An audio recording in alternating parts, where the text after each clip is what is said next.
হতাশ, আমি খুব হতাশ। হতাশ না হয়ে উপায় আছে বলেন? আপনারা সবসময় কমেন্ট করেন যে আমরা শুধু প্রমোশনই করি, সব প্রোডাক্টের ভালো ভালোই বলি, তাই ভাবছি এরপর থেকে কোনো কিচ্ছু শেয়ার করব না। বলবো না যে একটা ওয়াচ যেটার দাম ৬,০০০ টাকা সেটা মাত্র ৩,০০০ টাকায় পাওয়া যাচ্ছে। ওয়াচটা দেখতে সুন্দর, কালারটা ভাইব্রেন্ট, হাতে পরলে মানায়, বিশেষ করে মেয়েদের। বলবো না, এইসব কিচ্ছু বলবো না। ইনফ্যাক্ট এইটাও বলবো না যে ওয়াচটার নাম আইমিকি SF1 রোজ গোল্ড কালারের, এগুলা কিচ্ছু বলবো না। ইনফ্যাক্ট আমি বলতে পারতাম যে ওয়াচটার ডিসপ্লের পারফরমেন্স খুব ভালো, AMOLED display, always on display আছে, আবার 1000 নিট ব্রাইটনেস।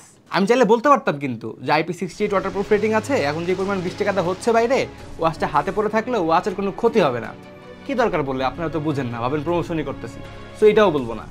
ইনফ্যাক্ট ওয়াচটাতে যে কলিং ফিচার আছে এবং কলিং ফিচার খুব ভালোভাবে পারফর্ম করে, এই ইনফরমেশনও দিব না। তবে ওয়াচটা আপনারা কোথা থেকে কিনবেন এটা আমি বলতে পারতাম, মনটা চাইতেছে বলি, কিন্তু এটা তো আপনারা জানেনই যে কোথা থেকে কিনবেন। সো কিনে ফেলেন। ৬,০০০ টাকার ওয়াচ ৩,০০০ টাকায় পাওয়া যাচ্ছে, কেন কিনবেন না? Motion view, gateway to smart living.